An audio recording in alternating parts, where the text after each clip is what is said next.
오케이. 지금부터 화면 녹화하면서 시작을 하도록 하겠습니다. 자, 오늘 말씀드릴 거는 일단 효과적인 PPT 데크 구성. 혹시 이거 제 마우스 보이시나요? 마우스 움직이는 거 보이시나요? 보이면은 5점 쳐주세요. 5. 마우스 이렇게 움직이는 거 보이면 5 쳐주세요. 오케이. 시작할게요. 오늘 말씀드릴 거는 일단 PPT 데크 구성. 데크가 뭐지? 나중에 알려드릴게요. 그리고 벤치마킹, 그리고 공모전 실전에 대해서 알려드리도록 하겠습니다. 일단 시작에 앞서서 절대적인 진리가 있어요. 어떤 공모전을 하든 심사위원 입장에서 생각을 하는 것을 항상 염두하고 생각을 하셔야 됩니다. 거기에 대한 다양한 사례가 오늘 한 10가지도 넘을 거예요. 하나하나 가보도록 하겠습니다. 뭐 글자 크기라든지 표현 순서라든지 그 안에 들어가 있는 내부 용어라든지 이런 용어를 이 사람이 알아들을까? 아, 그쪽 계통 사람이니까 이 정도 용어는 따로 별 부연 설명 없이 그냥 써도 되겠네.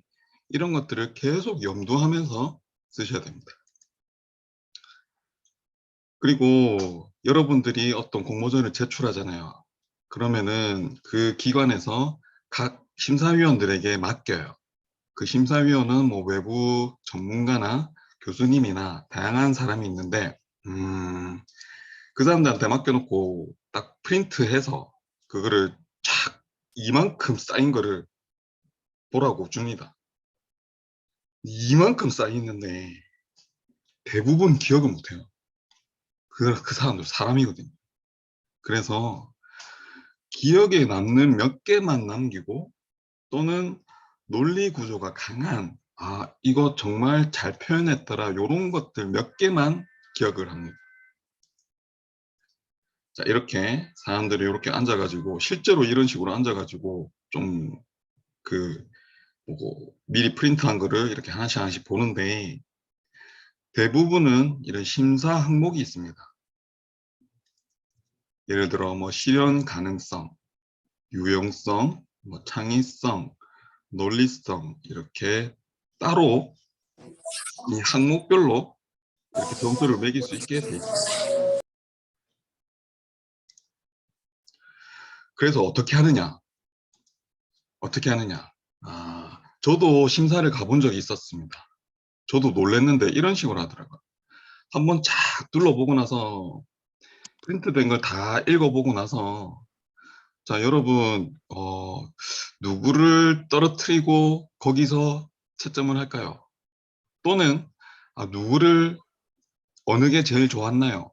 그거를 추려서 거기서 따로 채점을 합시다. 이렇게 합니다. 왜냐면은 여기 보시면 항목별로 점수가 있는데 어떤 사람은 너무 짜고 어떤 사람은 너무 과하고 이래서 만약에 그 점수를 다 합했을 때 실제 좋은 작품이 나올 확률이 적거든요, 오히려. 그래서 쫙 쌓여있던 그 제출물 중에 좋은 거 몇 개만 먼저 골라서 거기서 점수를 매기거나 아니면은 거를 거를 먼저 거르고 거기서 점수를 매깁니다.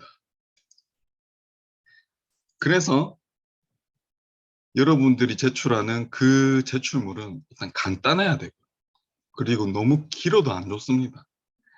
사람들이 어떤 기획서나 PPT 작성할 때 내가 이걸 많이 내면은 이거를 노력 점수라도 주겠지. 아닙니다. 안 읽어봅니다. 노력 점수가 아니라 읽기 싫어요.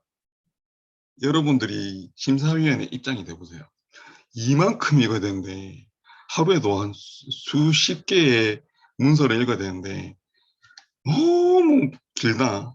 읽기 싫습니다. 거릅니다. 두 번째, 논리적 구조가 이해할 만한지 뭐 안에 아이디어가 아주 좋으면 몰라도 아이디어가 좋은 것도 좋지만은 이 전체적인 논리가 아주 이해할 만한지 수긍할 만한지 그런 것들을 보셔야 되고 일단 기억에 남아야겠죠.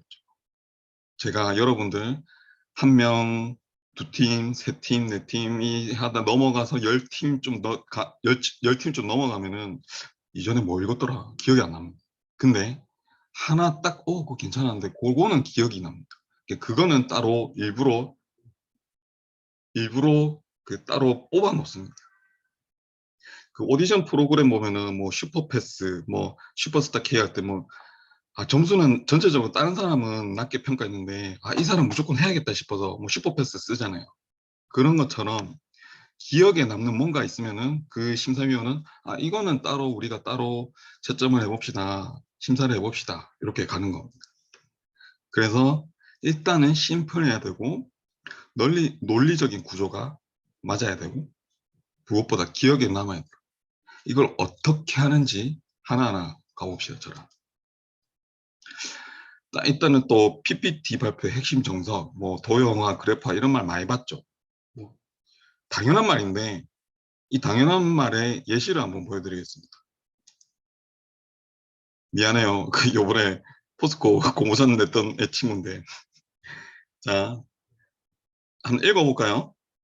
전 세계적으로 각종 시급료를 뭐 2015부터 40% 비율하고 롤롤롤롤 이게 뭐 이거를 글로 이렇게 설명한 것보다 이렇게 설명하면 식품 포장 플라스틱 사용량 중에 식품 포장재가 대부분이구나. 이 긴 말을 이렇게 짧게 설명한 거예요. 그래서 이 팀은 어떤 거였냐면은 뭐 플라스틱 사용량 중에 그 포장재 쓰는 게 많으니까 여기에 대한 해결책을 제시하겠다. 이런 말을 하기 위해서 이렇게 긴 말을 썼었는데 이 긴 말과 더불어 이런 표 하나가 있으면은 아주 아주 좋겠죠. 쉽게 메모러블 기억에 남겠죠. 자, 그리고 PPT뿐만 아니라 모든 기획서, 모든 공모전에 핵심 정석이 있습니다. 이게 뭐냐? 자, 기존에 이런 문제점이 있었습니다. 근데 우리는 이렇게 해결했고요. 어떤 문제를 이런 아이템이나 어떤 방법, 어떤 캠페인, 어떤 광고로 해결했고, 돈은 이렇게 벌 것이다. 또는 효과는 이럴 것이다를 잘 말해줘야 돼요. 보통 여러분들 공모전 해오는 걸 보면 요것만 말합니다. 요것만. 자, 우리 이런 거 아이디어 짜냈어요. 아이디어 좋죠? 요것만 말합니다. 근데 그 전에 이런 문제가 있다는 걸 좀 더 부각시켜주면 이 문제를 해결해야겠네 라는 생각이 들겠죠. 그 면접관이. 그런데 그거를 이렇게 해결했네. 좋아. 근데 거기에 더 나아가서 너희들이 이 방법을 채택하면 돈을 이만큼 벌 것이다. 또는 효과가 이렇게 좋을 것이다 라는 걸 요거까지 해주면은 훨씬 더 그 기획서나 PPT가 눈에 띄는 기억에 남는 논리적인 그런 PPT가 되겠죠. 요거는 정말 중요한 것 같습니다. 어떤 리포터를 하든 뭐 나중에 여러분들 PT 뭐 취업 때 면접을 보든 말을 할 때 문제점이 이런 게 있었는데 나는 이렇게 해결했고 거기에 대한 효과는 이랬다를 말해주는 게 뭐든 뭘 해도 어떻게 강조하지? 춤을 출까? 아무튼 그렇습니다. 자, 지금 오늘 제가 지금 말씀드린 게 PPT라고 했잖아요. 근데 일단 일반 기획서에도 포함된다고 보시면 됩니다. 근데 일단 요 PPT에 대한 내용을 들으면서 전체적인 가장 기본적인 요소를 익힌다고 보시면 될 것 같습니다. 일단은 자, PPT 피치 데크 구성이라고 했죠. 자, PPT 발표하는 거를 피치라고 합니다. 피치. 피치가 투수거든요. 영어로는. 자, 그러면은 데크가 뭐냐? 요 PPT 한 장 한 장을 데크라고 해요. 그 PPT 피치를 어떻게 데크를 구성하느냐 가봅시다. 자, 아까 제가 양이 많으면 좋지 않다고 했잖아요. 심플하게 가장 강력한 내용만 적으면 좋겠잖아요. 자, 이 투수가 공을 던진다고 했을 때 여기에 딱 필요한 내용만, 여기에 딱 스트라이크 존에만 공을 던지면 좋겠죠. 발표자도 여기 딱 필요한 내용만 구성하면 좋겠죠. 괜히 부가 설명으로 이런 PPT 내용 적고 이 PPT 내용 적고 이런 내용 적으면은 보는 사람이 읽기 싫어집니다. 그리고 오히려 그 강조된 부분이 강조가 안 될 수도 있어요. 그래서 요 스트라이크 존에 꼭 필요한 PPT 데크를 만드는 방법을 한번 가보도록 하겠습니다. 자, 보통 요런 식으로 가는데 제가 예시를 두고 왔습니다. 꼭 요거대로만 안 해도 괜찮습니다. 그래도 한번 가볼게요.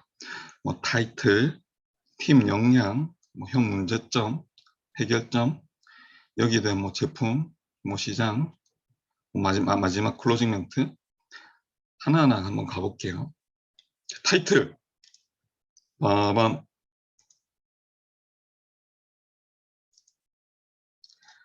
자, 허클베리 핀조 발표하도록 하겠습니다. 라고 하면서 누가 이걸 두고 왔어. 앞장에 이렇게 돼 있어. 이 뭐 하는 건지 알겠어요? 무슨 내용이지? 이 뭐 생뚱맞이 뭐 저거 조 이름 적어놓은 거. 너무 생뚱맞아서 처음부터 기대도 안 됩니다. 읽고 싶은 기대감도 안 들어요.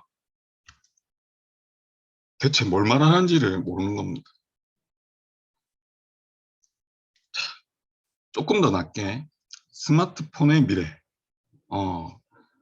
스마트폰에 대한 내용을 하겠네 하고 그나마 얼추 알 수는 있는데 너무 추상적입니다. 자, 맨 앞장 타이틀은 여러분의 아이템명이나 아이템명을 적고 거기에 부가적으로 어떤 슬로건이나 타겟을 적어주면 좋아요. 이 한 장의 첫 장에서 무엇을 말하는지 알 수 있도록 하는 게 좋습니다. 예를 들어 하이모 전략기획서 위에 부가 제목으로 20, 30대 탈모인 공략을 위한 하이모의 광고 전략기획서구나. 근데 20, 30대 탈모인을 위해서 거기에 집중된 기획서구나 라고 알 수가 있겠죠.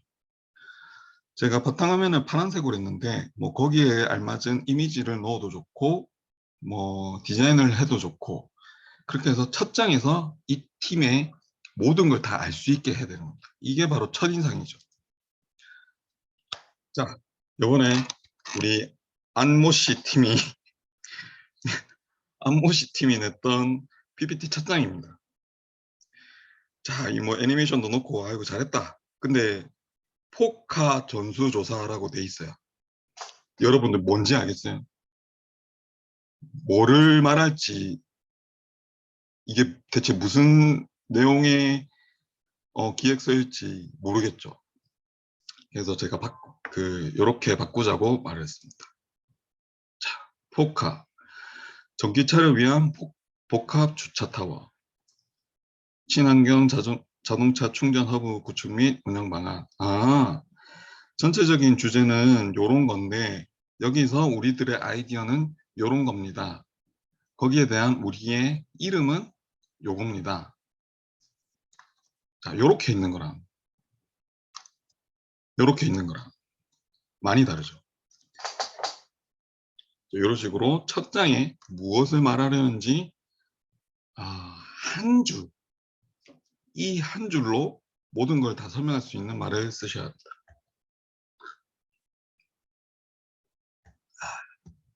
자, 그 다음에 이제 제일 중요한 내용을 말씀드릴게요. 하이어라키라는 게 있습니다. 이게 뭐냐면은 체계, 분류, 꼭지라고 하죠. 여러 가지 여기 어떤 기획서가 있으면은 요 1, 2, 3, 4 요런 것들을 하이어라키라고 합니다.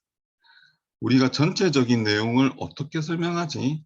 처음에는 문제점에 대해 얘기하고 거기에 대한 부가적인 것과 해결책을 얘기하고 거기에 대한 부가적인 것, 더 부가적인 것, 전략을 얘기하고 추후 방안을 얘기할까? 아니면은 뭐 현 상황을 먼저 얘기할까? 뭐 이런 식으로 전체적인 틀을 짜는 걸 하이어라키라고 합니다. 자, 한번 볼게요. 최근 40, 50대 여성 의류 판매가 저조하다는 사실을 들었습니다. 자, 모든 기획서는 이랬으면 안 읽습니다. 짧게 짧게 뭐뭐 했음, 뭐뭐 함 이렇게 써야 됩니다. 그래야지 좀 더 보기가 좋고요. 자, 이거를 한번 분석을 해볼까요? 자, 40, 50대 여성 의류 판매가 저조하다. 현 상황이 요렇네. 자, 직영 매장 및 대리점을 직접 방문하여 관련 고객들의 인터뷰를 실시했다. 자료 조사를 이런 식으로 했습니다. 그랬더니 40, 50대 여성들이 30대 후반의 여성 의류를 구매하더라. 왜? 젊어 보이려고. 아, 문제점이 요거더라. 40, 50대가 젊어 보이려 30대 옷을 사기 때문에 40, 50대 옷이 안 팔리더라. 이게 문제점입니다. 그 다음, 그래서 여기에 대한 해결책으로 40, 50대 여성 체형을 고려하면서도 좀 젊어 보이는 30대 후반과 유사하게 갈 수 있는 방안을 제시했다. 전략 도출이죠. 마지막으로, 그래서 우리는 3개월 동안 구체적인 실행 계획을 마련하고 이렇게 기획하고자 한다. 계획 수립. 누가 이렇게 갖다 주는 거라. 자, 면접관님 이거 심사해 주세요. 이렇게 하는 거라. 요거를 표로 보여주는 사람이라. 뭐가 더 마음에 들까요? 요거겠죠. 자, 그거를 전체적인 하이어라키를 한 번 더 짜봅니다. 전체적인 거 큰 하이어라키 1. 현 상황 거기에 대한 내용을 적어주고 2. 자료 조사할 때 뭐 이런 걸 했고 문제점이 이런 거더라. 거기에 대한 전략 뭐 해결점으로 요렇게 했다. 마지막으로 계획을 요렇게 수립하겠다. 자, 요렇게 요거 하나 한 줄이 PPT 데크가 되는 겁니다. 무슨 말인지 알겠어요? 요거를 하나하나가 요거 하나하나가 한 줄 한 줄이 PPT 데크가 되는 겁니다. 그러면은 전체적인 흐름이 쫙 잡히겠죠. 자, 그 아닌 예시를 한번 봅시다. 정말 잘 만든 뭐 PPT나 기획서는 대충 훑어보고 이 전체 하이어라키 이 체계가 어떻게 되어 있는 것만 봐도 기획서를 다 파악할 수 있는 게 좋은 기획서입니다. 그래서 자, 아까 그 하이어라키를 전체 체계를 다 짰습니다. 짜고 아까 그 한 줄 한 줄을 저는 A4를 이렇게 반 접고 반 접고 반 접어서 그 아까 한 줄 한 줄을 여기다 적습니다. 그리고 적으면서 아 이걸 어떻게 표현하지를 대충 스케치를 해요. 여기는 이렇게 뭐 동그라미를 해서 이렇게 표현할까? 아니면 여기 사진을 들고 올까? 뭐 여기에 대한 사진이나 뭐 여기 설명글을 적을까? 요거는 뭐 도식화를 요런 식으로 할까? 요런 식으로 미리 적어 놓습니다. 요렇게 한 다음에 PPT를 여셔야 돼요. 자, 지금까지는 절대 PPT를 열면 안 됩니다. 컴퓨터 열지도 마세요. 그냥 한글 파일, 한글 워드 프로세서 띄워넣고 순서랑 전체적인 논리 구조를 파악하고 어떻게 하면 어떤 순서로 전달하면 더 좋을지를 생각하셔야 됩니다. 여기서 가장 많은 노력과 시간을 투자해야지 그래야 나중에 뻘짓을 하지 않습니다. 자, 일반적인 사례를 볼게요. 야, 요번에 어떤 공모전화 한데 친환경 관련된 주제래. 야, 이건 내 아이디어 아이디어 떠올랐는데 이걸로 해볼까? 오케이. 그럼 PPT 열고 처음부터 목차 뭐 그 타이틀부터 해가지고 막 디자인하고 템플릿 어디 갖고 와가지고 PPT 이러려고 일단 작성하고 봅니다. 작성하다 보니까 전체적인 내용이 안 맞네? 아니면 너무 기네? 아니면 순서가 조금 안 맞는 것 같네? 이러다 보면 이때까지 기껏 만들어 놨던 PPT 다 지우고 다시 또 하고 이러다 보면 또 머릿속에 헷갈리고 이게 산으로 가게 됩니다.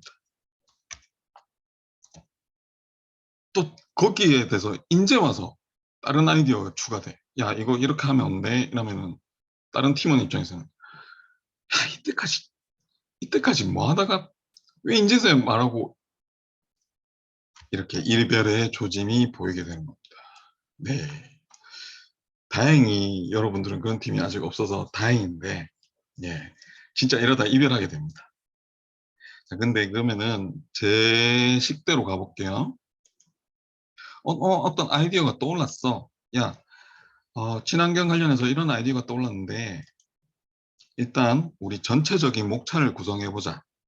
우리가 전체적인 기획을 하고 난 다음에 PPT를 만들자. 자, 그 다음에 종이에 스케치 해볼까? 여기에 대한 표현을 어떻게 하지? 여기에서 PPT 내용을 뭐 글로만 적을까? 아니면 사진을 들고 올까? 표를 만들까? 종이에 스케치를 해보는 겁니다. 그 다음에 다시 또 여기로 돌아가는 거예요. 목차에서. 야, 논리적 순서가 맞는지 한 번 더 확인해보자. 한번 A4, 한글에다가 먼저 하는 이유가 아까 그런 식으로 목차를 구성하게 되면 한눈에 보이거든요. 한눈에 이게 순서가 논리적 구조가 맞는지 파악이 돼요. 그래서 이거를 계속 왔다 갔다 하면서 논리적 순서까지 다 완벽해지면 그 다음에 야, 더 좋은 아이디어 없을까? 조금만 더 생각해 보자. 그 다음에 PPT를 작성하게 되면은 앞에 바로 PPT 시작하는 조보다 훨씬 더 빠르게 될 겁니다. 앞조는 처음에는 빨리 가는 것 같은데 나중에 가면 갈수록 천천히 가게 될 거고요. 그 뒤에 조는 처음에는 좀 느리지만 나중에 그냥 PPT만 착착착착 만들면 되는 겁니다. 여러분들은 두 번째 방식을 가지셔야 됩니다. 회사 가서도 위에 식으로 하는 회사 많아요. 상사 잘못 걸리면 일하고 있습니다. 기껏 만들어놨더니 야 이제 알아 이런 사람도 있고 그제 와서 뭐 딴 것도 추가하면 안 돼? 이런 사람이. 근데 진짜 유능한 사람들은 자기가 머릿속에서 다 목차 구성 다 해가지고 그 다음에 야 여러분 여기서 아이디어 추가할 거 없을까요? 이거 추가하면 좋겠네. 오케이 이제 가자. 이렇게 PPT 딱딱딱 나눠가지고 니는 타이틀 부분, 니는 어느 부분, 니는 뭐 해결책 부분 이렇게 탁탁탁탁 나눠서 하면은 바로 끝나게 되는 겁니다.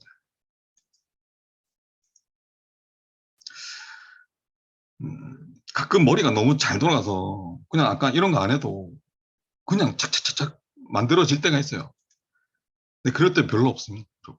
여러분들의 머리를 믿지 마시고 시스템을 믿으세요. 저도 솔직히 옛날에는 제 머리만 믿고 아까 그런 식으로 했다가 그랬던 경우는 다 너무 힘들었고 머리 아프고 다 해보고 나니까 고칠 점이 보이고 뭐 결과도 별로 안 좋았고 그랬던 것 같습니다. PPT의 청사진을 먼저 짜고 시작하셔야 됩니다. 청사진, 우리 이름이 청사진 아닙니까?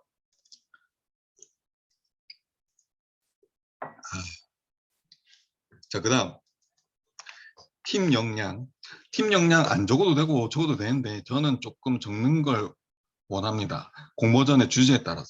자, 아까 제가 맨 처음에 말씀드렸던 게 항상 면접관의 입장이 되어서 면접관의 입장을 생각하고 적으라고 했잖아요. 예를 들어서 여러분들이 어떤 뭐 영상 공모전이나 아니면 PPT 안에서도 뭐 어떤 게 있노? 뭐 마케팅 공모전 이런 걸 할 때 얘를 뽑아줬을 때, 이 작품을 뽑아줬을 때 우리 회사에 이득이 될 것인가를 보겠죠. 예를 들어 봅시다. 어,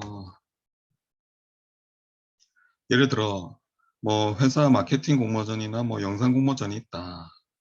근데 조금 못했는데 SNS에 영향력이 있어, 얘가. 막 인스타 막 몇 밀리언이고 막 유튜브도 많이 했고 이런 작품을 뽑으면 회사 입장에서는 개이득이겠죠. 왜? 이거를 보통 영상 공모전이나 이런 거는 자기 유튜브나 자기 SNS에 올리게 하거든요. 그렇게 하면은 회사 입장에서는 자기 제품을 공짜로 홍보하게 되는 그런 효과를 벌이게 되는 거죠. 그래서 뭐 학력이나 관련 경력, 자격증 수준 뭐 이런 것도 좋지만은 이런 것보다 내가 이 공모전에 가장 필요한 SNS 활동 경력이라든가 아니면은 쫄로가 죄송합니다. 고양이 가지고 그 이런 것들 그 팀 역량 중에 이런 걸 적어주면 좋을 것 같습니다. 물론 이게 필요 없는 공모전 주제라면 아예 빼는 게 낫고요. 생각해 봅시다. 업체에 맡기면은 뭐 건당 200만 원입니다. 뭐 홍보라든가 뭐 블로그라든가 뭐 이런 걸 했을 때 영상은 부르는 게 값이에요. 2, 300 뭐 이렇게 합니다. 근데 공모전은 1등 100만 원, 뭐 2등 50만 원, 3등 이런 거 했을 때 150만 원으로 수많은 홍보 콘텐츠를 죄송합니다. 고양이가 중에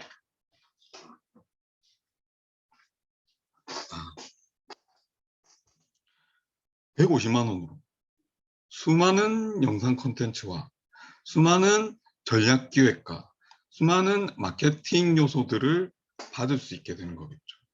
자기들이 활용할 수 있게 되는 거겠죠.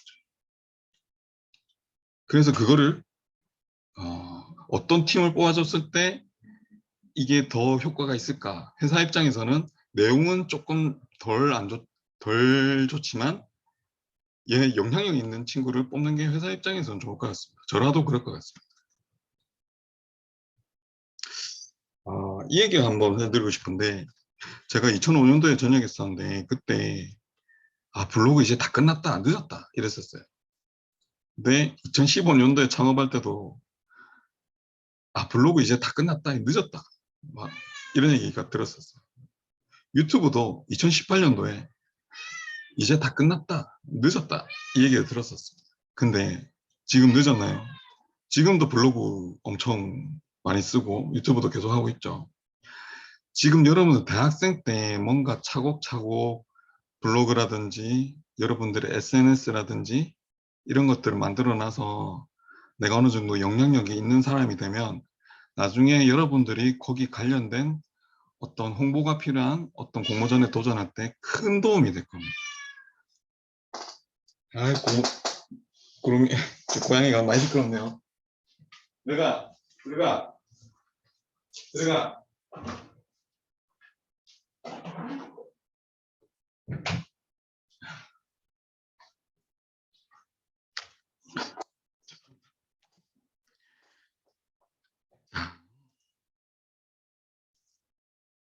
그 다음, 이제 문제점 도출.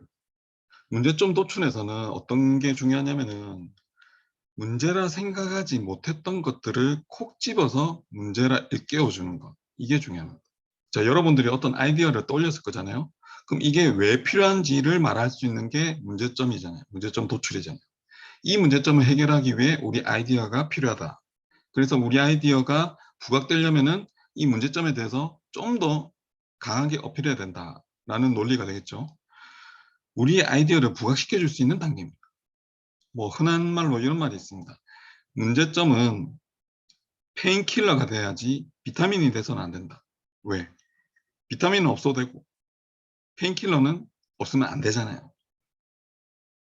그것처럼 어떤 문제점을 부각시킬 때 이거 없으면 안 됩니다. 라는 식으로 아주 강조를 해주셔야 됩니다. 예시를 들어볼게요. 자, 누가 어느 그 기획 공모전에서 국민 건강에 관련된 기획 공모전을 나갔는데 이런 말을 썼습니다. 어린이들이 마시는 우유의 설탕량이 연간 7.8kg로 기준치보다 7배 많은 것으로 나타났다. 뭔가 뭐 심각한 것 같긴 한데 뭐 그렇게 와닿진 않는 것 같아요. 근데 이거를 자, 누가 수레를 들고 와가지고 여기 뭔가 하얀 게 있네. 이거를 냈다 들이부었습니다. 우유로. 아, 우유에 들어가는 설탕량이 이만큼이나 있네. 자, 7배 많습니다. 이렇게 말하는 것보다 이런 사진 자료를 통해서 이렇습니다. 라고 말하는 거랑 훨씬 더 후자가 낫겠죠. 자, 이거를 보여준 다음에 지금부터 연간 설탕량을 줄일 수 있는 저희들의 해결점을 말씀드리도록 하겠습니다. 하면은 뭐 그걸 말해줘가 되겠죠. 그 다음 에어비앤비. 에어비앤비가 처음 나왔을 때 사람들이 이런 말을 했어요. 아니 곳곳에 호텔이나 숙박업소가 있는데 뭐가 문제야? 지금도 옛날에도 뭐 호텔 가격 비교하는 사이트 많았거든요. 이게 뭐가 문제야? 아니다. 호텔은 도시와 문화를 단절되게 만든다. 이런 문제가 있다. 보통 해외여행 가는 사람들 리조트나 이런 데 가면은 그 안에서만 논다고 하더라고요. 그럴 바에 해외 왜 가나? 라는 생각도 드는데 아무튼 그렇지 않나요? 그리고 여행지에 방이 비어있는 주민이 많다. 근데 그들이 홍보할 수 있는 능력이 부족해서 이게 계속 놀고 있다. 이게 문제다. 그래서 난 이걸 해결하겠다. 라고 말하면은 아 전에는 호텔 숙박업소가 있는데 뭐가 문제야? 문제될 거 없는데 왜 이런 거 만들려고 해? 요래서 만들려고 합니다.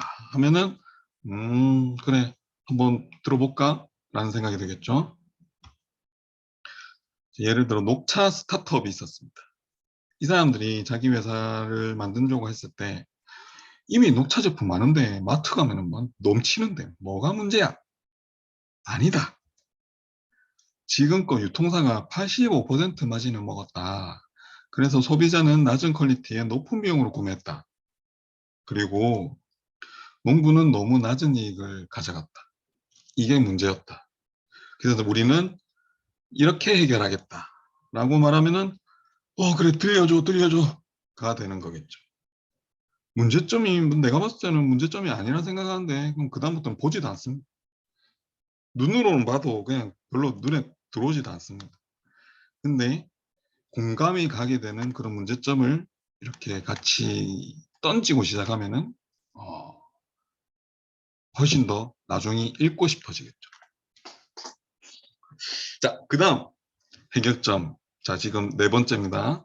첫 번째 타이틀에 대해서 얘기했고, 두 번째 팀 역량에 대해서 말씀드렸고, 팀 역량은 넣어도 좋고 안 넣어도 좋고 그 공모전 종류에 따라서. 세 번째는 문제점. 네 번째는 이제 거기에 대한 해결점을 짠 하고 말씀드리겠습니다. 한데 자, 에어비앤비가 무슨 뜻이냐면은 에어베드, 에어베드. 에어베드가 뭐냐면은 외국에는 손님들이 왔을 때 소파나 뭐 다른 간이 침대가 있는데 그걸 에어베드라고 해요. 그래서 에어베드 앤드 브렉퍼스트. 에어비앤비는 문화를 같이 즐기기 위해서 집주인과 같이 아침밥을 하는 게 그게 법으로 정해져 있습니다. 만약에 여러분들 에어비앤비 가는데 아침밥 안 주잖아요. 그 불법입니다. 그 신고하면은 네, 예, 그렇습니다. 아무튼 그래서 우리는 에어비앤비가 가운데 플랫폼이 돼서 이 집 호스트들과 고객을 연결해주고 고객은 호텔보다 저렴하면서도 문화를 접할 수 있고 이 호스트는 남는 방에 대한 수익도 얻게 되고 또 새로운 뭐지? 잘못 적었네. 아무튼 이런 이점이 있다라고 보여줍니다. 자, 근데 어떻게 보여줄 것이냐? 짠 하고 보여줘야 되는데 만약에 여러분들이 발표장이면은 어떻게 물건을 들고 가거나 우리 이런 거 만들었어요 하고 가져가면 되는데 기획서에서는 이 종이 안에서 표현을 해야 되잖아요. 그래서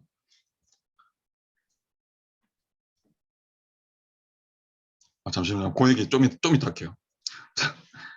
자, 이렇게 누가 봐도 심플한 어떤 도식화를 해서 해결점을 표현하는 게 좋습니다. 요거 보여드릴게요. 이게 아주 유명한 건데 아마존 창립자 제프 이름 뭐지? 제프 모시기가 죄송합니다. 그 친구가 그 친구 그분이 그 휴지에 티슈에 자기가 갑자기 막 떠올라가지고 막 적었던 그 메모래요. 실제로 휴지에 적은 사진이 있습니다. 이게 그거를 따온 거고요. 자, 한번 저랑 같이 한번 가볼게요. 그로스. 회사가 성장하려면 이 사이트에 사람들 유입량이 많아야 된다. 트래픽이 많아야 된다. 그러기 위해서는 판매자 수가 많아야 되고. 그래서 아마존은 맨 처음에 중고 책 서점이었거든요. 온갖 책 다 팔 수 있도록. 판매자 수가 많아야 되고, 그래서 소비자로 하여금 선택폭이 많아야 된다. 그래서 고객 경험이 더 많아져서 사람들이 더 오게 되고, 더 판매자 수 많아지고, 선택폭 많아지고, 그러면서 성장하고, 근데 그 성장을 했을 때 그 성장을 더 하기 위해서 그 수익금을 더 낮은 비용 구조를 만들기 위해 어떤 물류 창고라든가 인프라든가 그런 걸로 많은 투자를 한다. 그래서 고객들로 하여금 더 낮은 가격으로 사용할 수 있게끔 한다. 그래서 그 사람들이 고객 경험을 더 많이 하게 하고 사이트 많이 오게 하고 이렇게 계속 이렇게 돌아가게 되는 겁니다. 이런 식으로 거의 세계에서 그 5번째 되는 회사를 이 표 하나로 다 설명할 수가 있거든요. 쿠팡이 이걸 하고 있어요. 쿠팡이 우리나라의 한국의 뭐 아마존이라고 할 만큼 거의 비슷한 구조를 따지고 있거든요. 쿠팡이 성장하기 위해서 사람들이 많이 오게 하기 위해서 판매자 수뿐만 아니라 로켓 배송 같은 걸 만들었다. 그래서 사람들이 선택폭을 많이 넓히게 했고 로켓 배송을 한번 경험한 사람들이 또 계속 오게 됐고 그래서 성장했고 그 성장한 수익금으로 자기들 배불리기보다 그 물류센터를 더 많이 만들어서 더 낮은 비용으로 하게 하고 더 낮은 가격으로 해서 사람들 오게 하고 더 사람 많이 오게 되고 성장하고 이렇게 되고 이렇게 그렇게 되는 거거든요. 여러분들이 어떤 아이디어가 떠올랐고 그 아이디어에 대한 좋은 점을 한눈에 보기 좋게 도식화해서 설명해 주는 게 좋을 것 같습니다. 대부분은 아까처럼 텍스트로 글로만 적어요. 이해가 잘 안 돼요, 솔직히. 근데 텍스트도 더하고 이런 도식화된 것도 더하면 훨씬 좋겠죠. 처음 말씀드렸던 것과 같이 심플해야 됩니다. 이 도식화 하랬다고 뭐 이래 돼 있으면은 화살표 요래 돼 있고 요래 돼 있고 안 되면. 자, 그다음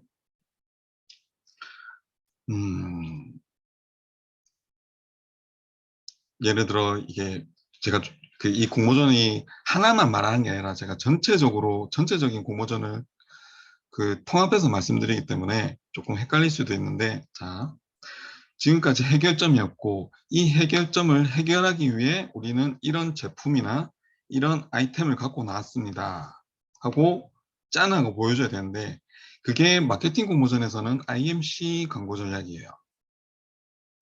자, 봅시다.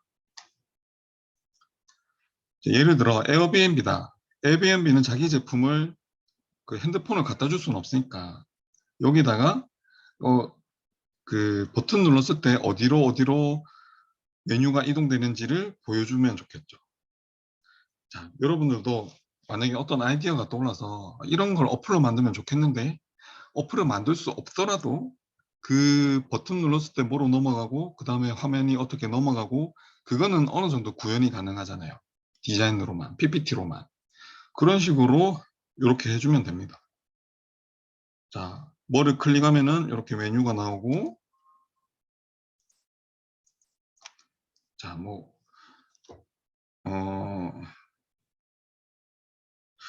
그 예시를 두고 쓰면 좋았을 건데, 앞쪽 다른 어떤 조가 그때 어플을 만든다고 하고 어플은 못 만들지만 거기에 대해서 뭐 판매자를 선택하면은 어떤 메뉴가 쫙 나오고 소비자를 선택하면은 뭐 쫙 나오고 하는 그런 걸 만들었었거든요. 뭐 이런 식으로 PPT에 잘 표현을 하시면 좋을 것 같습니다. 그 다음, 자, 이게 PPT 발표할 때 쓰이는 기법이기도 한데 애플이 그 스티브 잡스가 발표 잘하기로 유명하잖아요.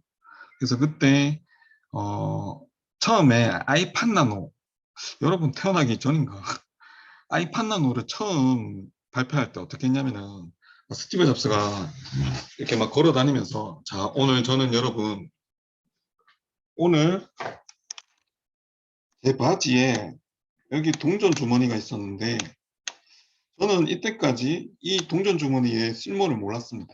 근데 오늘에서야 알게 됐습니다. 하면서 이렇게 꺼내요. 뒤에 PPT 화면도 그때는 동시 실시간으로 영상을 넣어서 이렇게 쫙 빼는 모습을 보여줬거든요. 이거 한마디로 회사의 제품에 대한 모든 걸 설명한 거예요. 가볍고 작고 요 안에 있어도 튼튼하다. 그 다음 아이패드 선전할 때는 어떻게 했냐면은 들 걸어갔더니 테이블 위에 뭐가 저한테 날라온 서류가 있네요 하면서 서류를 착 열었더니 아이패드가 나옵니다.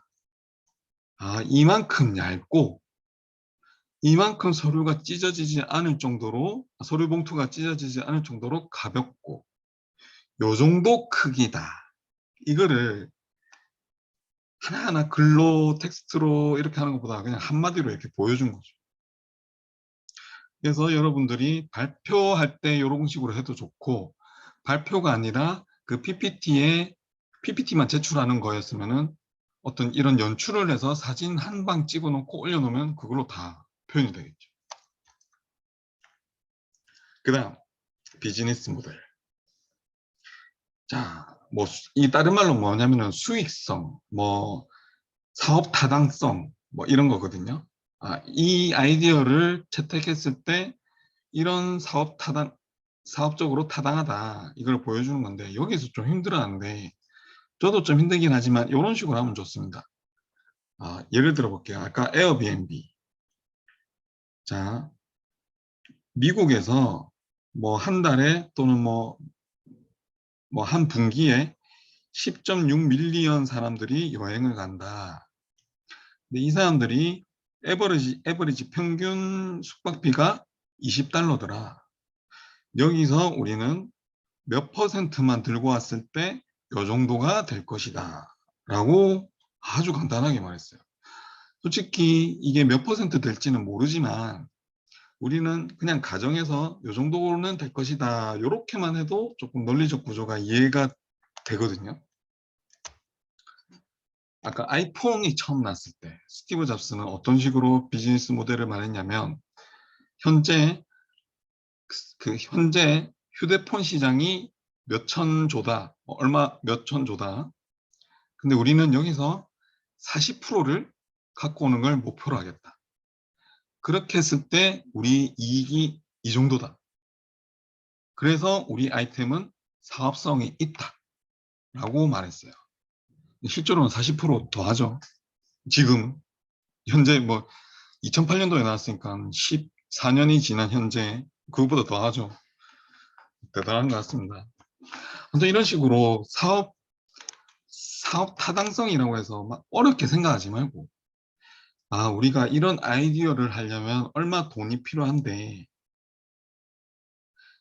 우리가 요거를 도입하면은 이만큼 벌 수 있어. 훨씬 더 많이 벌 수 있어. 그래서 사업 타당성이 있어. 이렇게 표현해도 되고, 뭐 이런 식으로 기존의 이런 여행 시장이 이런 돈을 벌고 있었는데 우리는 여기서 요 정도 가져올 거라 생각하고, 그렇게 하면 우리 수익은 요 정도가 될 것 같다. 요거까지만 해도 괜찮습니다. 여기에 대해서 왜 대학생 수준에서는 더 이상의 뭐 실제로 이런 사업 타당성을 구현해내기가 힘들거든요. 어, 사업하는 사람들도 그렇습니다. 그래서 대신에 이런 논리적 구조가 딱딱딱 맞아 떨어지면은 면접관이 그렇겠네 하고 수긍을 하게 되는 거겠죠. 자, 그 다음 경쟁사 분석. 예를 들어 여러분들이 어떤 아이디어를 냈어. 근데 거기에 대해서 기존에 있던 방식이라든지 또는 경쟁사라든지 거기에 대한 차별점을 표현해 주면 좋아요. 자, 근데 자기가 어떤 아이디어가 떠올랐는데 너무 자만감에 넘칠 때는 이거는 경쟁사 없다. 이거 우리가 최초로 만든 거고 이거 쓰면은 우리 공모전 대상이다. 이 생각하는 경우가 있어서 이걸 안 넣는 경우가 있는데 이걸 어떻게 보면은 시장을 제대로 분석 못했다는 뜻이고 또는 기존에 어떤 방식으로 했는지 거기에 대한 고려가 안 되어 있단 말이고 그렇게 판단할 수가 있거든요. 그래서 없는 경쟁자도 만들어서 돋보이게 하는 게 좋습니다. 어떻게 해볼까요? 예를 들어 봅시다. 자, 어떤 조미료 회사가 있었어요. 근데 조미료가 이렇게 고체로 된 조미료를 들고 왔었거든요. 근데 이분이 이렇게 했었어요. 우리 제품은 경쟁사 없다. 이때까지 이런 거 만든 적도 없었고 우리가 최초다. 이렇게 했는데 그렇게 해서 어떻게 그 컨설팅 하시는 분이 어떤 조언을 했냐면 아니다. 없는 경쟁사 또는 기존에 어떤 방식으로 했는지 그거를 가상의 경쟁자로 삼아 놓고 거기에 대한 우리 장점을 말하자 해서 아래와 같은 표 하나를 넣었어요. 봅시다. 가운데가 요 회사 맛있는 큐브고 왼쪽은 다시팩, 오른쪽은 액상 조미료입니다. 자, 양 조절, 다시팩 힘들다. 이 요만한 거 주먹만한 거 하나에 국물이 이만큼 나오기 때문에 국물 조금만 만들려면은 힘들다. 그게 안 된다. 불가능하다. 근데 맛있는 큐브, 요거는 큐브만 이렇게 똑 뽀개가지고 넣으면 양 조절이 쉽다.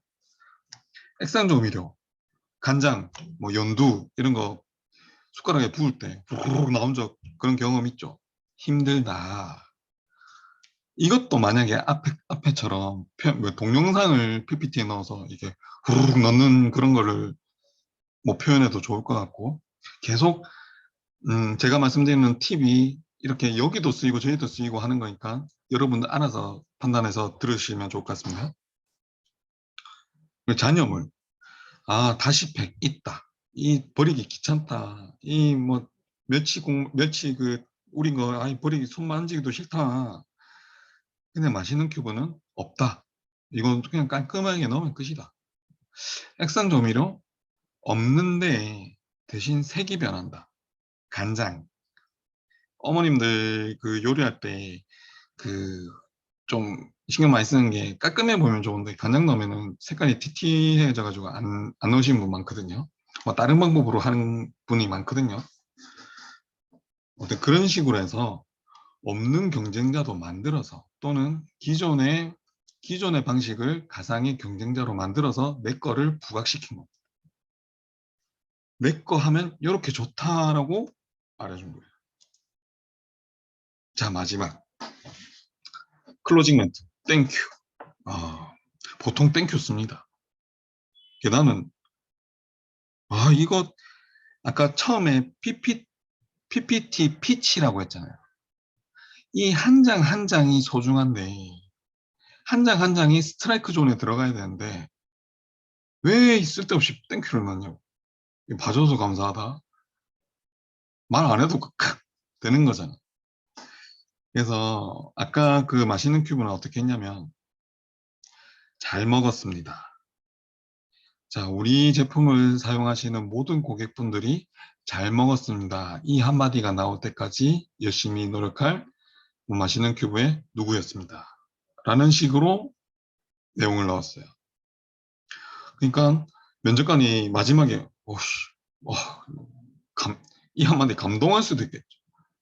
이 감동 하나가 포인트가 돼서 더 많은 점수를 줄 수도 있는 거고 물론 앞에 뭐 논리 구조도 다 좋으면 좋지만 마지막 이 한마디에 그냥 귀찮다고 그냥 땡큐 한마디 적을 것이냐, 아니면 마지막에 뭔가 여운을 주는 내용을 적을 것이냐.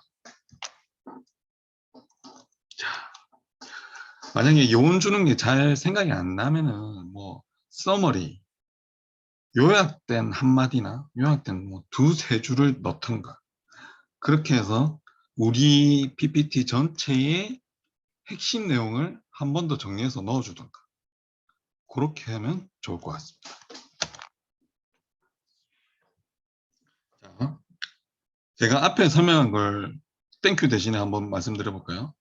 자, 여러분, 한 장의 PPT도 소중히 여기셔야 됩니다. 그리고 그 면접관의 눈에 띄려면 어떤 과격한 방법이나 어떤 참신한 뭔가 있어야 됩니다. 그리고 문제를 부각시켜서 그 다음에 그 문제를 이렇게 해결하고 그 해결 방법을 이렇게 기똥차게 표현해야 됩니다. 이상으로 발표 마치겠습니다. 이렇게 하면은 그냥 마지막 방금 잘못했으면 여기까지 설명하고 땡큐 하고 가는 거랑 다르겠죠. 강의 내용도 그렇고 뭐 발표할 때도 그렇고 PPT 만들 때도 그렇고 기획서 쓸 때도 그렇고 다 그렇습니다. 열변을 토했더니 목이야.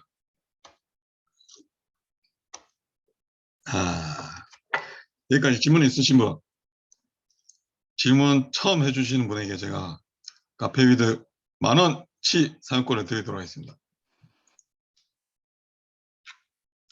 질문 없나요? 5, 4, 3, 2, 1, 1 반의 반. 너무 설명을 잘해서 질문이 없나 보다. 자, 다음 안 쉬고 빨리 마치도록 하겠습니다. 빨리 안 쉬고 계속 가볼게요. 혹시 또 질문 없나요? 네, 가보도록 하겠습니다. 자, 그러면은 실제 사례를 한번 보여드릴게요. 실제 마케팅 기획 PPT 공모전, 기획 공모전에서 어떤 게 대상을 받았었는지 제가 대상 받은 거를 하나 예시로 들고 왔습니다. 대홍기획이었고요. 광고 캠페인 및 커뮤니케이션 전략 기획서. 아따, 말 어렵다. 그냥 지그회사 제품 잘 알릴 수 있는 전략 기획서를 PPT로 제출하시오 였습니다. 자, 이 팀이 대상을 받았는데 이게 첫 장입니다. 빼빼로드. 자, 이 첫 장에서 빼빼로드, 빼빼로가 가야 할 길, 조금 언어 유희이기도 하고 재밌게 표현했네. 그리고 빼빼로가 가야 할 길에 대해서 이 친구들이 어떤 얘기를 하겠구나 하고 한 장에 알 수가 있죠. 그리고 그 밑에 부가 설명으로 빼빼로 데이가 전 국민의 기부 트렌드로 자리 잡기 위한 전략 기획서. 빼빼로 데이가 기부 트렌드로 자리 잡기 위한 전략 기획서를 말하겠구나 하고, 이 한 장에 모든 기획서 내용이 다 담겨 있는 거죠. 그래, 한번 보자. 그럼 어떤 내용을 할지 보자. 자, 얘네들이 목차를 구성했어요. 아까 제가 하이어라키 체계 구성하는 게 제일 중요하다고 했죠. 자, 첫 번째는 상황 분석, 문제 도출, 타겟 분석, 이런 식으로 가겠다. 근데 이 한 장도 소중히 여겼어요. 이것도 재밌게 빼빼로로 이렇게. 보통은 1, 뭐 하이펀 끊고 상황 분석 이렇게 하는데 이 한 장도 재밌게 해놨어요. 그러니까 면접관 입장에서는 얘네들 봐라. 재밌겠는데? 더 기대감을 갖고 더 보고 싶겠죠. 자, 아까 말씀드린 이런 목차 구성을 얘네들은 뭐 처음에 상황 분석, 문제 도출, 타겟 분석 이런 식으로 목차 구성을 하고 안에 세부 내용들을 아마 다 한글 파일에다가 정리를 해놨을 겁니다. 그거를 하나하나가 한 장 한 장이 PPT 데크가 되는 거였겠죠. 하나하나 가봅시다. 처음에는 상황 분석을 해놨네. 아, 가장 많이 팔린 국민과자는 빼빼로. 음, 이거를 어떻게 표현하느냐에 따라서 뭐 다른데, 지금 여러분들 뭐가 눈에 딱 띄세요? 그냥 여기만 눈에 띄죠. 나머지는 부가적인 설명. 이것도 표현 잘했는데, 이거 나머지 다른 거는 흑백. 딱 강조하고 싶은 부분만 빨간색. 나머지는 색감을 좀 뺐고, 아, 이렇게 해서 현재 상황에 대해서 말하는데, 빼빼로가 가장 많이 팔린다. 이거를 만약에 어떤 조는 뭐 표로 그린다든지, 뭐 글로 막 적었었으면은 눈에 잘 안 들어왔겠죠. 그 다음, 사람들이 가장 많이 챙기는 데이는 빼빼로 데이. 아, 발렌타인데이, 뭐 화이트데이보다 빼빼로 데이 더 많이 챙겼구나. 이런 것도 자료 조사를 해와가지고 추초도 남기면서 이렇게 강조를 했습니다. 그러면서 지금까지 빼빼로는 사랑과 우정의 메신저로 사랑받았다 하면서 다른 어떤 자료를 들고 왔고요. 여기까지만 들고 와서 여기까지 현 상황을 가장 많이 팔린 과자가 그리고 가장 많이 챙기는 데이가 잠시만요.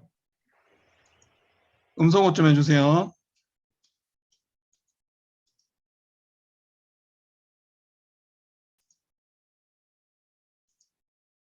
네. 이렇게 해서 빼빼로를 가장 많이 빼빼로 데이를 가장 챙기는 비율 등을 데이터로 신빙성 있게 아주 짧게 그 3장 안에 얘가 표현을 한 겁니다. 현 상황을. 자, 아까 요 목차를 구성할 때 중요한 게 뭐냐면은 여기서 문제점의 현 상황에 대해서 몇 장으로 할까? 문제점 도출해서 몇 장으로 할까? 현 상황이 너무 많은데 지루해지는데 그러면은 몇 개 빼자. 이거를 잘 고려한 것 같아요. 그래서 현 상황을 딱 3장으로 요약하면서 이 PPT의 시작점을 잘 시작한 것 같습니다. 그 다음, 이제 문제 도출이 나오는 겁니다. 제가 아까 뭐랬죠? 문제점을 아주 부각시켜야 아주 심각한 것처럼 말해줘야 그래야 자기 해결 방법이 돋보이는 거잖아요. 얘네는 문제점 봅시다. 자, 빼빼로데이의 이벤트가 반복되면서 빼빼로에 대한 매력도와 신선도가 떨어졌다. 얘네는 이렇게 표현했네. 그리고 가대포장과 이런 상업적 이미지가 생성되었다. 이런 게 안 좋다.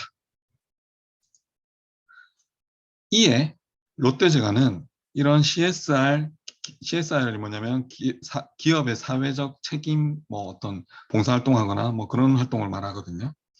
CSR 캠페인 스위트홈을 시도했는데 CR도 안 막혔다. 이런 것들도 이렇게 적어놨죠. 이것도 설문조사를 한 것 같은데, 자, 우리 청사진에서 그때 단톡방에서 많이 올라왔었잖아요. 이 친구들도 아마 자기 친구들한테 설문조사나 어떤 인터뷰나 이런 거 많이 요청했을 거예요. 대부분 이 부분에서 엄청 시간과 노력을 많이 투자합니다. 힘들거든요. 사람 그런 해줄 수 있는 인프라도 잘 없고. 근데 우리 청사진은 기본적으로 지금 100명 정도 있으니까 이런 설문조사를 잘 활용하시고 여러분도 적극적으로 나서서 서로 도와주는 그런 분위기가 잘 이어졌으면 좋겠습니다. 지금까지 잘 이어졌는데 앞으로도 계속 약속. 자, 이렇게 문제라고 생각하지 못했던 점들을 문제라고 도출해서 앞으로 해결책에 대한 명분을 확실히 만들어줬어요. 문제가 뭐였죠? 자, 빼빼로데이 많이 했는데 상업적인 이미지가 부과됐고 그래서 스위트홈이라고 CSR을 했는데 CR도 안 맥혔고 이게 문제다.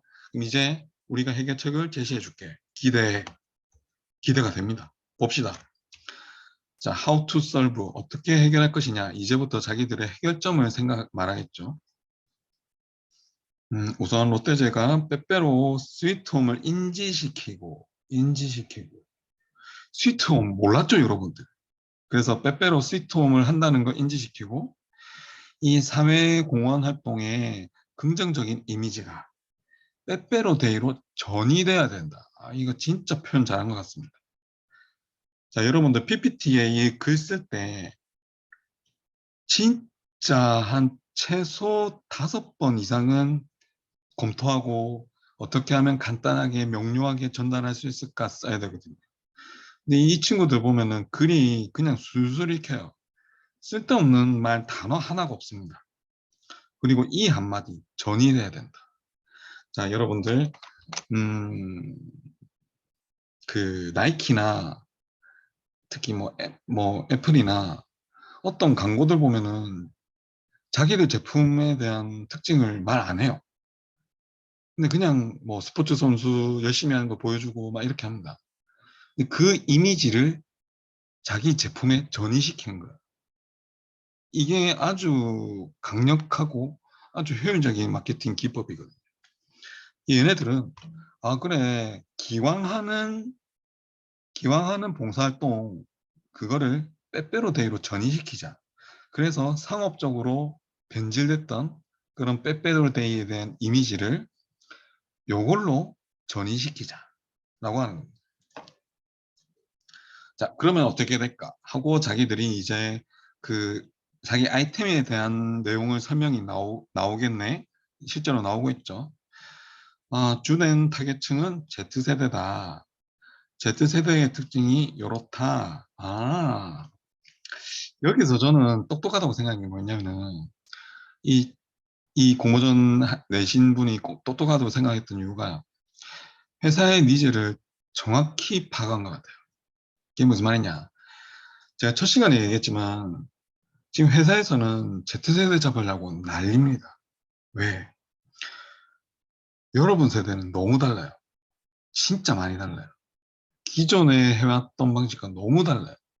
스마트폰이 나오기 태어났을 때부터 스마트폰을 사용했고 막 그런 세대다 보니까 회사에서는 솔직히 Z세대에 대해서 몰라요. 뭐 그 관련된 책이 얼마나 많은지 아세요?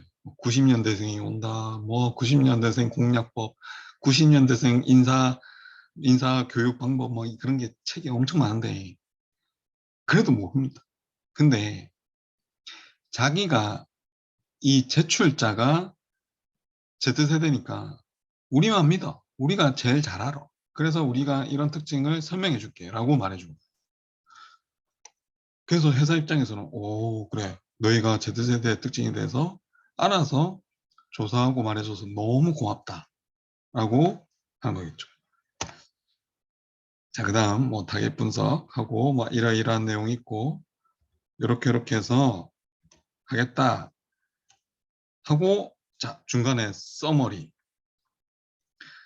빼빼로의 구매부터 기부까지 온오프라인을 통해 생생한 경험하고 해서 빼빼로 데이를 함께 기부하는 기부 트렌드로 리포지셔닝 하겠다라고 중간에 이렇게 서머리를 만들어 준 거예요. 자, 보통 이런 마케팅 공모전 보면은 PPT가 한 20장 정도 됩니다. 근데 한 10장 넘어가면은 앞에 내용 뭐였더라? 하고 면접관이 헷갈리기 시작해요. 그런데 이 친구들은 똑똑하게 중간에 서머리로 앞에 말했던 내용을 한 번 더 찝어준 겁니다. 그래서 앞에 전체적인 내용과 연결이 쉽게 되도록 만들어줬죠. 똑똑하다. 누구? 음.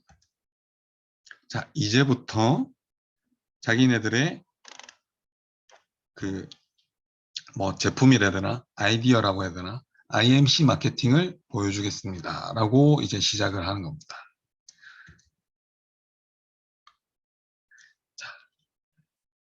이거는 마케팅 공모전이라서 자기네들의 아이디어나 이런 뭐 그런 해결 방법을 IMC 마케팅으로 말해주는 건데 다른 공모전 같은 경우에는 뭐 이 자기들의 어떤 아이디어에 대해서 구체적으로 설명하면 되겠죠.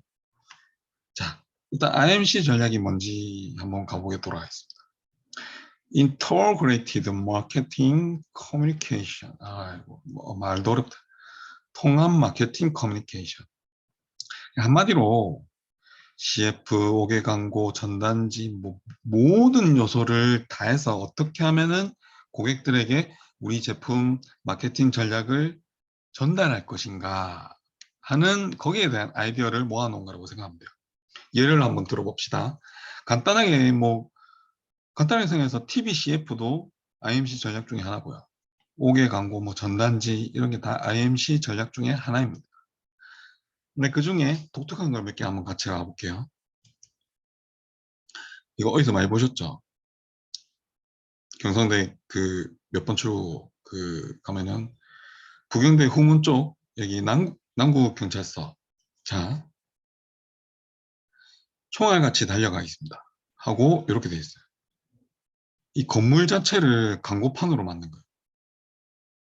그래서 예를 들어 이 광고에 대한 그 의뢰자가 광고주가 시민이잖아요. 시민이 한다. 광고주가 어떻게 하면은 시민한테 빨리 달려갈 수 있다. 이런 거를 좀 이런 광고 전략을 세워주세요. 해가지고 이렇게 앞에 문제 분석하고 해결점 분석하고 이렇게 해가지고 IMC 전략으로 요걸 내놓은 거예요.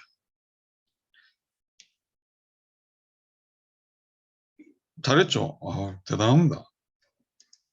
자, 이거 선사유적공원 해가지고 이렇게 고인돌 원시인을 갖다 놨어요. 자, 이것도 아마 이렇게 했을 거예요. 문제점 분석. 선사유적공원이라고 그냥 표지판만 돼 있다. 그래서 사람들이 별 관심을 안 가진다. 거기에 대한 해결점으로 좀 더 눈에 띄게 하는 요소를 첨가해서 이 선사유적공원이 여기 있다는 것을 표현하겠다.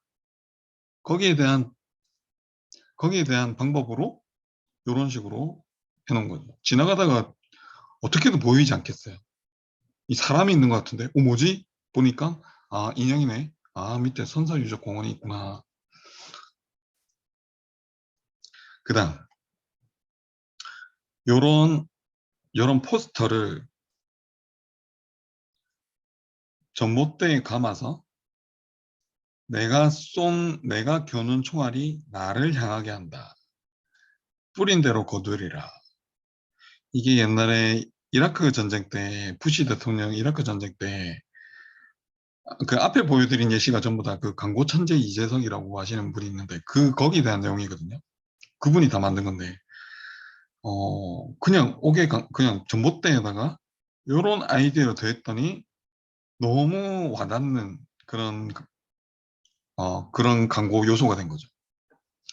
이것도 앞에 문제점을 분석해 봤더니 사람들이 전쟁 안 좋다, 전쟁 안 좋다, 평화를 해친다 이렇게 말로만 해봤자 별로 안 와닿더라. 거기에 대한 해결책으로 우리는 이렇게 하겠다 해서 요런 것이 나온 거겠죠.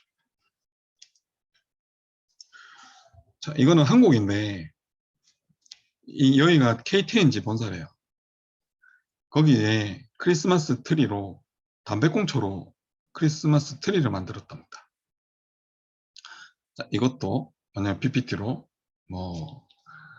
한 해에 버려지는 담배꽁초량이 하루에 버려지는 담배꽁초량이 70kg다. 이렇게 말하는 것보다 그냥 갖다 부었죠. 이렇게. 그러니까 훨씬 더 경각심을 일으키게 하고 좋은 아이디어인 것 같습니다. 이것도 아이들을 지켜주는 든든한 경찰 이미지를 위해서 이런 IMC 전략을 했고요. 자, 이렇게 여러분들이 어떤 공모전에 예를 들어 친환경 공모전, 마케팅 공모전이다.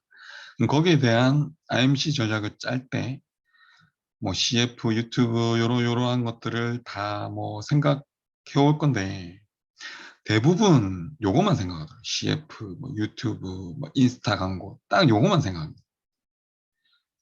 근데 그건 비싸요. 그래서 다시 한 번 더 면접관 입장이 됐을 때, 아, 이 CF 이런 거 좋긴 한데, 야, 비싸서 하겠나? TV 광고 장난 아니거든요. 아, 근데 얘네는 적은 비용으로 옥외 광고나 지하철 광고 뭐 이런 걸로 해서 딱 눈에 띄는 걸로 해서 진짜 효율 좋게 만들어 이걸로 하면 진짜 효율이 좋겠네 하고 걔네를 뽑겠죠. 이게 다시 한번 더 면접관 입장이 돼서 전체 예산을 고려했을 때 이렇게 하면 더 효율적이다. 그래서 그쪽으로 제안을 드린다라고 하시면 좋을 것 같습니다.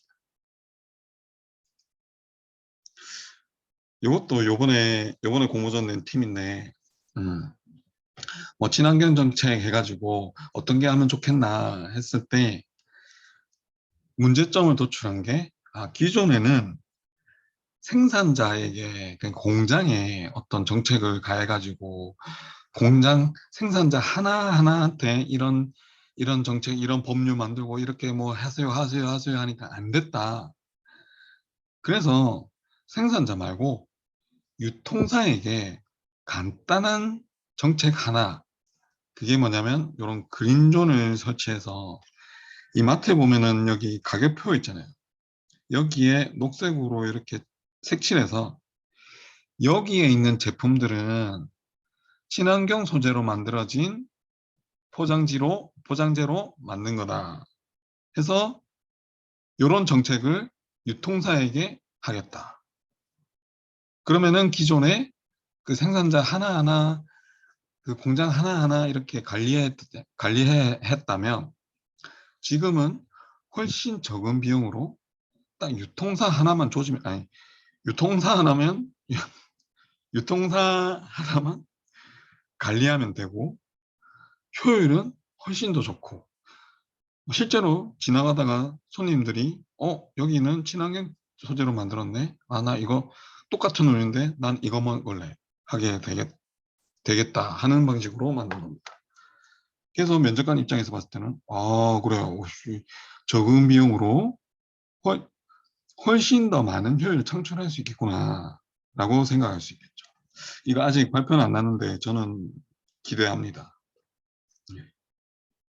자, 다시 빼빼로 돌아가서 얘네도 IMC 마케팅을 했죠. 얘네는 좀 IMC 마케팅은 그렇게 잘 못했더라고요. 그냥 CF 이런 거 하겠다. 뭐 에스컬레이터 얘네 들어오면 이런 식으로 하겠다. 요거는 좀 괜찮네. 아까 이 빼빼로가 얘네들이 하는 이름 뭐였노? 뭐 홈 모시기 봉사활동에 이미지가 전이되도록 만든다고 했잖아요. 근데 그렇게 전이는 안 된 것 같다. 그래서 그다음 못하고 있던 얘네들 스위트홈 CSR 활동을 이렇게 알린 거예요.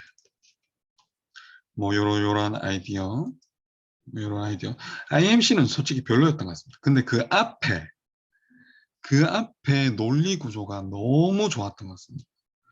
현 상황 분석, 거기에 대한 문제점 도출, 거기에 대한 해결책까지. 솔직히 여러분들이 이 생각하잖아요. 아이디어 진짜 좋았는데 왜 떨어졌지? 아, 그 이유는 그 앞에 왜 이 아이디어가 좋은지 설득하는 그 논리 구조가 약해서였던 게 대부분이었던 것 같습니다. 저도 어렸을 때 이랬어요. 어떤 공모전한테 아이디어 진짜 좋은데 아이디어만 믿고 덤볐습니다. 근데 그게 아닙니다. 그 아이디어가 좋고 싫고는 너무 주관적인 거고 그거를 얼마나 좋은지를 뭐라 해야 되나 표현하는 게 더 중요합니다.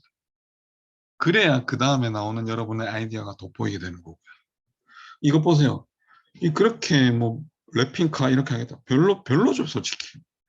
뭐 이거 해서 그거 봉사활동이랑 어떻게 전이되겠다는 건데. 별로입니다. 제가 봤을 때는. 그러나 앞에 내용, 앞에 논리 구조가 너무 좋았어요. 진짜 웬만한 회사도 이 정도 못하거든요. 그렇게 해서 뭐 팝업 스토어 만들겠다, 뭐 여러 하겠다, 여러 하겠다, 넘어가겠습니다. 앞에 기획에 매료당한 겁니다. 그래서 이게 대상 받은 것 같고요. 그리고 마지막 한 장도 빼빼로가 모두의 마음을 이어주는 길이 되는 날까지. 땡큐 말고 여러분이 땡큐 나오면 찢어버리세요. 땡큐 말고 마지막 한 장까지 이 전체 내용을 아우를 수 있는 또는 감동을 줄 수 있는 그런 거를 하시면 좋을 것 같아요. 아까처럼 이렇게 잘 먹었습니다. 이런 것처럼. 음, 자, 아까 대원 기획이나 뭐 제휴 기획이나 뭐 마케팅 공모전 뿐만 아니라 다양한 공모전은 홈페이지나 아니면은 뭐 대티즌 뭐 공모전 사이트 가면은 기존 그 수상작들이 나와 있어요. 그래서 그것들을 많이 보고 많이 생각하고 이 공모전 많이 한 사람일수록 더 이게 너무 기본적인 말이지만 더 수상해 할 수 있는 확률은 훨씬 높아집니다. 누군지 말 못하겠지만 어떤 학생이 있는데 그 친구는 공모전 지금 현재 3개를 하고 있더라고요. 아마 근데 지금은 처음 하는 거라서 약간 부족한 게 있었습니다. 근데 그 친구 요번에 3개 하고 나서 그 다음에 하나 한다 무조건 될 거라고 저는 생각합니다. 뭐 지금 낸 것도 뭐 될 수도 있고 안 될 수도 있지만은 여기서 한 번만 더 하게 되면은 그 친구는 다독, 다상냥, 다자까지 했죠. 장난 아닐 것 같아요. 자, 다른 수상작을 보고 느낀 점이 무엇인가요? 많이 느끼셨나요? 제일 좋은 게 벤치마킹입니다. 벤치마킹. 자, 하나 더 가볼게요. 아, 이 좀, 우리 안모씨 팀, 예, 너무 잘해서 갖고 온 거야. 예. 한 번 더 2조 한번 가볼게요. 처음에 들고 온 거예요. 자, 첫 장, 포카, 무슨 말이야? 앞으로 무슨 말을 할지 하나도 모르겠네. 그래도 한번 보자. 목차, 이렇구나. 현상은, 현재 친환경차가 뭐, 이런 게 있고, 전기자동차가 있고, 수소자동차가 있네. 전기차, 수소차. 일단 잘 안 들어온다. 가독성이 좀 떨어진다. 국내 전기차 소형사 사양은 요렇다. 급속 충전기 부족하고, 문제점에 대해서 하는데, 뭔가 좀 부족하다는 느낌이 들더라고요. 왜냐. 자, 이 표를 이렇게 많이 갖고 오는 게 중요한 게 아니라 여기서 중요한 내용을 그래프로 따로 그려주던가. 아까 빼빼로데이 같은 경우에는 딴 거는 일부러 다른 부분은 약간 희미하게 처리하고 딱 자기들이 강조하고 싶은 부분만 했었거든요. 그리고 표를 너무 무성의하게 표만 갖고 온 게 아니라 그거를 어떻게 표현을 좀 잘했던 것 같아요. 막대 그래프라든지 그런 식으로 표현했던 것 같고. 아무튼 이렇다 했는데 자, 그래서 컨설팅에서 조금 바꾼 걸로 한번 다시 가볼게요. 자, 복합. 전기차를 위한 복합 주차 타워. 이러한 주제에 대해서 이러한 아이디어로 말하겠다. 한 장에 일단 다 표현이 되죠. 목차. 자, 아까는 이 PPT 한 장 한 장에 이거를 설명하는 글이 좀 잘 없었어요. 그냥 부가적인 텍스트만 있었지. 이 전체적인 이 데크에 이 한 장을 간단 요약하는 말이 없었어요. 자, 항상 면접관 입장에서 생각해야 되는 게 여러분들은 이걸 가지고 가서 발표하면 몰라도 이거를 그냥 제출하는 거였어요. 그럼 그 사람들은 이거 프린트 된 걸 보고 요것만 종이로만 보겠죠. 그럼 종이로만 봤는데 여기에 대해서 다 이해가 돼야 되는데 아까는 이해하기가 조금 힘들었어요. 왜? 이 한 장 한 장을 설명하는 글이 없었거든요. 근데 이게 하나 있으니까 전체적인 내용이 잘 이해가 되더라고요. 아까가 다르게 막 그래프도 그려놓고 좀 더 한눈에 보기 좋게 해놨고 또 이 한 장을 간단 설명하는 내용이 있고요. 자, 중간에 과연 순조로울까 하고 이것도 조금 괜찮았던 것 같습니다. 중간중간에 문제점 제기라든가 이런 것들을 조금 환기시켜주는 의미에서 이렇게 큰 글자로 하나씩 하나씩 넣어놓은 것 같고요. 그래서 이런 안에 문제점이 있다. 1, 2, 3. 이게 표현이 좀 더 세련된 것 같습니다. 세련돼진 것 같습니다. 근데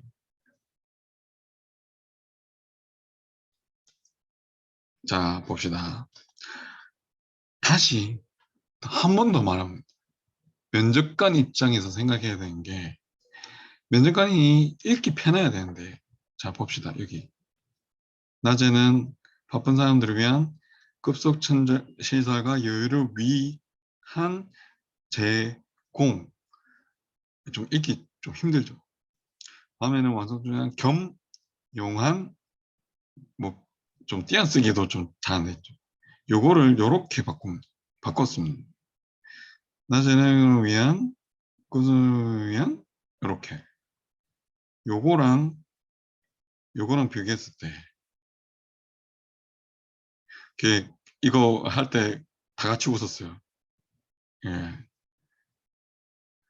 그냥 간단하게 말하면 이겁니다. 그냥 면접관 입장에서 어떻게 하면 좀 더 깔끔하게 보이고 읽기 쉬울까. 그래서 이거 단어 하나하나, 문장 하나하나 진짜 많이 고쳐야 되는 거예요. 그러니까 그 빼빼로 같은 경우에는 좀 군더더기가 많이 거의 없었던 것 같거든요. 자, 일단 이것으로 오늘 강의는 끝났습니다. 다시 한번 제가 마지막에 이 오늘 강의 끝내면서 땡큐 하는 것보다 한 번 더 말씀드리면 첫째, 면접관 입장에서 모든 거를 다 봐야 한다.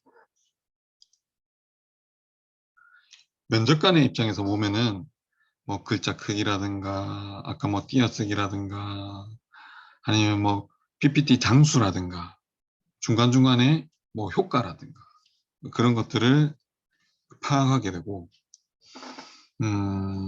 또 문제점 그 다음에 문제점을 아주 크게 부각시켜야 그래야지 그 다음에 내 해결점이 내 아이템이 부각되게 좋아 보이게 되는 거고 그 아이템을 표현하는 것조차 그냥 평범하게 얘기하는 것보다 뭔가 아까 설탕을 들이붓거나 아니면 스티브 잡스처럼 뭐 봉투에서 꺼내거나 뭐 이런 방법을 하는 게 좋고요. 마지막 땡큐 쓰지 말고 앞에 내용을 그 감동을 주는 멘트라든가 아니면은 앞에 내용을 그 서머리하면 좋을 것 같다. 이렇게 해서 이렇게 하면 좋을 것 같습니다. 자, 이렇게 해서 우리 오늘 강의 끝냈고요. 나가기 전에 잠시만요. 제가 추석 체크하고 마치도록 하겠습니다. 그동안에 궁금한 거 있거나 오늘 강의에 대해서 간단한 코멘트 남겨주신 분들은 제가 카페위드 이용권을 드리도록 하겠습니다. 채팅 좀 남겨요, 좀.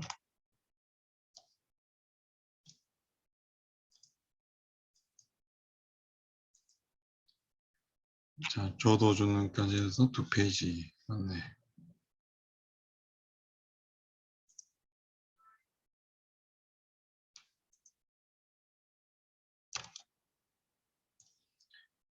캡처 한 번만 더 하고 갈게요.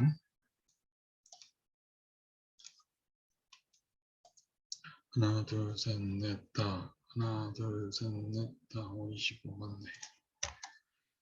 네, 이것으로 오늘 강의 마치도록 하겠습니다. 모두 수고했습니다. 네, 여러분 대상 받으셔야 됩니다. 수고하셨습니다. 네네. 정가령님 감사합니다. 정가령님 오늘 얘기 많이 해주셨는데 오시면은 카페이드 이용권 드릴게요. 카페이드 놀러오세요. 네, 모두 수고하셨습니다. 수고하셨습니다. 안태민님, 강은영님, 박정선님, 김선영님 모두 수고하셨습니다. 안녕히 가세요.